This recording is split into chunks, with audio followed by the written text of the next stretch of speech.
Southern Hearts beat.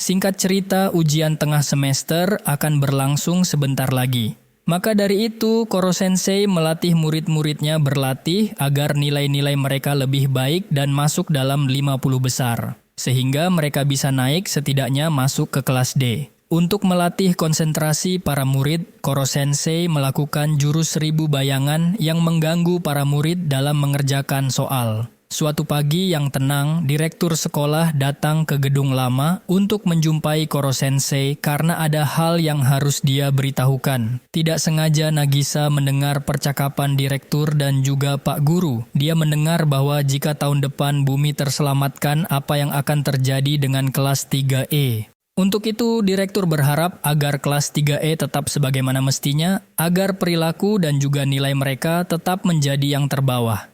Direktur mengumpamakan seperti semut yang terbagi menjadi beberapa kelompok. Agar tujuan direktur 5% pemalas dan 95% pekerja tetap terjaga dengan perbandingan ideal itu. Murid-murid yang lain akan berusaha untuk tidak masuk ke kelas E, sebab direktur mendapatkan keluhan dari kelas D bahwa murid kelas E mengancam sampai dengan membunuh. Yang terjadi permasalahannya, murid dengan nilai terendah menentang murid-murid yang normal, karena di dalam rencana direktur itu tidak bisa diterima dan direktur meminta agar murid-murid kelas 3E menahan diri di masa depan. Di hari berikutnya, Koro Sensei membuat lebih banyak duplikat untuk melatih konsentrasi para murid. Sampai-sampai bayangan menjadi samar karena mengingat ucapan direktur. Mengetahui murid-muridnya kurang punya motivasi untuk belajar, Koro Sensei pun menyuruh semua orang untuk berkumpul di lapangan dan membuat lapangan menjadi tempat olahraga yang layak. Karena Koro Sensei tidak ingin mereka terus mendapatkan diskriminasi. Koro Sensei ingin muridnya termotivasi untuk menghadapi semua tantangan. Saat ujian tengah semester dimulai, ujian dilakukan di gedung utama, namun yang terjadi, soal berubah di 2 hari terakhir. Sehingga murid kelas 3E tidak dapat nilai yang cukup, Koro Sensei yang gagal membawa murid-muridnya naik peringkat. Lebih termotivasi untuk membalas dendam di ujian semester setelah melihat nilai karma yang bagus. Setelah ujian tengah semester SMP Kunoigaoka selesai, mereka melakukan wisata sekolah ke Kyoto. Bahkan rencana pembunuhan untuk Ko Sensei juga sudah direncanakan. Oleh sebab itu, Karasuma memberikan pemilihan rute pembunuhan kepada para murid kelas 3E. Setiap kelas dibagi beberapa kelompok orang. Kelompok yang Nagisa pimpin terdiri dari Karma, Sugino, Kayano, Okuda, dan satu lagi seorang idola kelas, yaitu Kanzaki. Ketika para murid sedang adu mulut dengan Irina, tiba-tiba Koro Sensei masuk membawa buku panduan wisata super tebal dan memberikan buku itu pada masing-masing murid. Buku yang di luar nalar dan sangat tebal itu dibuat sendiri oleh Koro Sensei.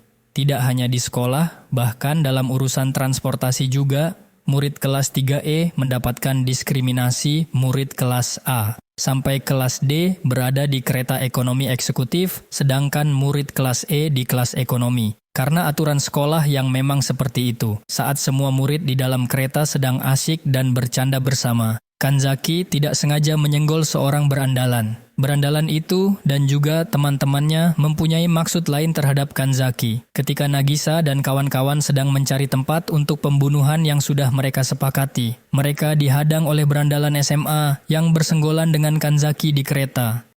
Karma yang suka sekali berkelahi sangat senang mendapatkan lawan bertarung. Namun dia kalah dan juga para berandalan itu menculik Kanzaki dan juga Kayano. Namun untungnya Okuda berhasil selamat. Melalui buku panduan dari Koro Sensei, Nagisa dan juga kawan-kawan dapat menemukan tempat persembunyian para berandalan itu.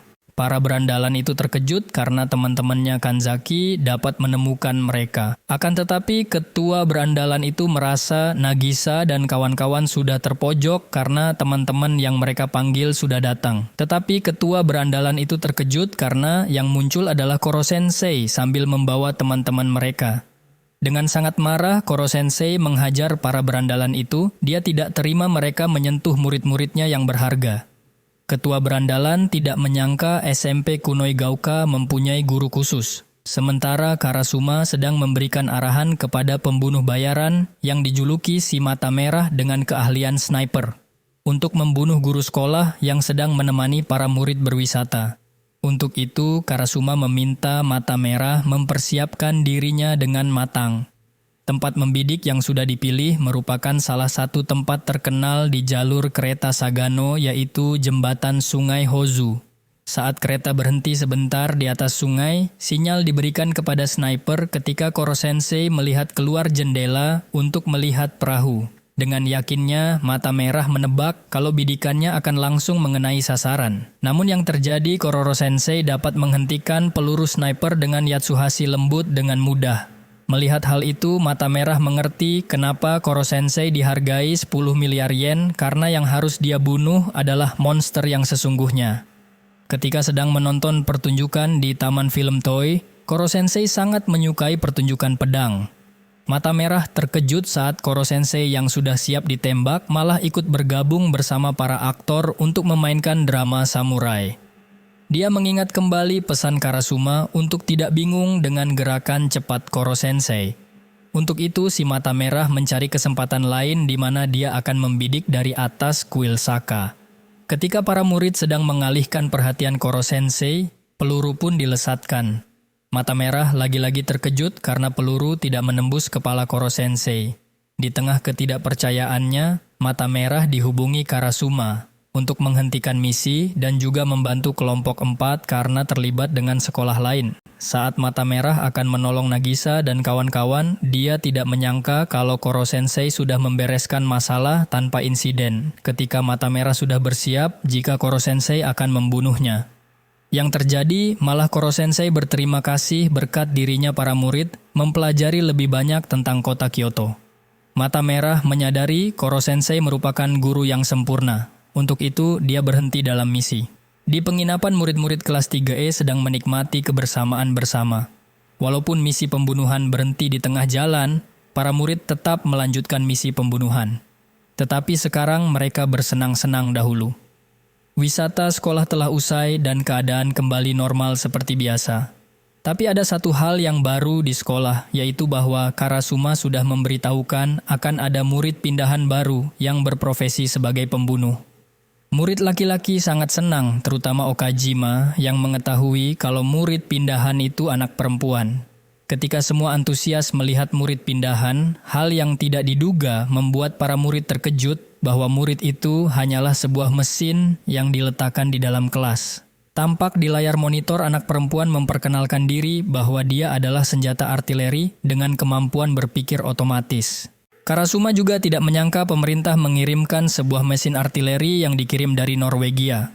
Meskipun senjata itu hanya sebuah mesin, namun dia didaftarkan menjadi murid yang sah di sekolah. Jadi ketika mesin itu menyerang, Kuro Sensei tidak boleh menyerang balik. Nagisa dan juga Kayano berbisik bagaimana mesin itu dapat menyerang sedangkan bentuknya seperti kotak. Tiba-tiba mesin itu membaca data dan mengeluarkan senjata lalu menembakkan amunisi secara bertubi-tubi. Percobaan pertama Kuro Sensei dapat menghindarinya dengan mudah. Lalu percobaan berikutnya Kuro Sensei tidak menyangka di tengah amunisi yang ditembakkan diselipi peluru BB yang menjadi kelemahan Kuro Sensei. Mesin itu mempelajari pola pertahanan target lalu mengubah persenjataan dan juga programnya. Penyerangan terus berlanjut hingga sepanjang hari. Keesokan harinya setelah mesin itu mengaktifkan programnya, dia tidak dapat menyerang karena diisolasi oleh Terasaka.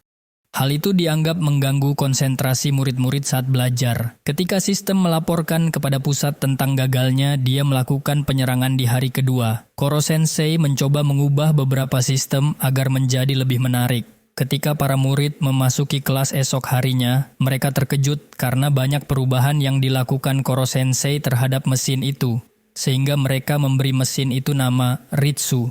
Namun di tengah malam, penciptanya datang dan memprogram ulang hingga menjadi mesin pembunuh kembali. Baik Kuro Sensei tidak dapat melakukan peningkatan dan para murid tidak boleh mengisolasi karena akan dikenakan denda. Tidak disangka Ritsu bukan menyerang tapi lebih ingin menjadi bagian dari kelas 3E. Ketika sedang mengajari pelajaran bahasa asing, Irina mengajarkan cara pengucapan sehari-hari terlebih dahulu. Karena lidah orang Jepang kurang begitu bagus dalam pengucapan L dan juga R, Irina akan melatih pelafalan bahasa asing sehari-hari kepada para murid. Irina yang mengeluh bekerja sebagai guru masih berambisi membunuh Koro Sensei, tapi dia juga tidak mau terjebak di sekolah itu lebih lama. Setelah memikirkan bagaimana cara membunuh Koro Sensei, leher Irina ditarik oleh perangkap kabel. Karasuma yang melihat itu langsung bertanya, siapa pria yang berada di depannya. Pria itu lalu memotong tali yang menjerat Irina dan menjelaskan kalau dia adalah guru sekaligus perantara Irina dengan pemerintah Jepang bernama Lovro si pembunuh bayaran. Lantas Lovro menyuruh Irina untuk keluar dari misi pembunuhan hari ini juga karena pekerjaan itu mustahil bagi Irina. Irina bersikeras kalau dia bisa melakukan misi, tetapi Lovro tidak mau Irina terlibat lagi. Tidak disangka Koro Sensei muncul dan dia menyarankan untuk Lovro dan juga Irina bertanding membunuh Karasuma tanpa meminta izin dahulu sebagai korban. Baik Lovro maupun Irina sama-sama berusaha untuk melukai Karasuma, namun mereka berdua tidak juga berhasil. Di sini Koro Sensei ingin menunjukkan bagaimana cara mengajar Irina yang tidak pernah putus asa menghadapi tantangan walaupun tidak pernah mengajar. Jika para murid mencoba menghadapi tantangan dengan melihat Irina yang sungguh-sungguh mengatasi pekerjaan yang sulit, maka akan meningkatkan kemampuan mereka. Oleh sebab itu, kehadiran Irina sangat dibutuhkan. Lovro akhirnya memberikan izin kepada Irina untuk terus membunuh Koro Sensei. Jika kalian menyukai cerita film ini, jangan lupa berikan like dan silahkan tonton cerita menarik lainnya juga di channel Nerohibi. Terima kasih sudah menonton sampai habis. Jangan lupa nyalakan loncengnya dan sampai jumpa.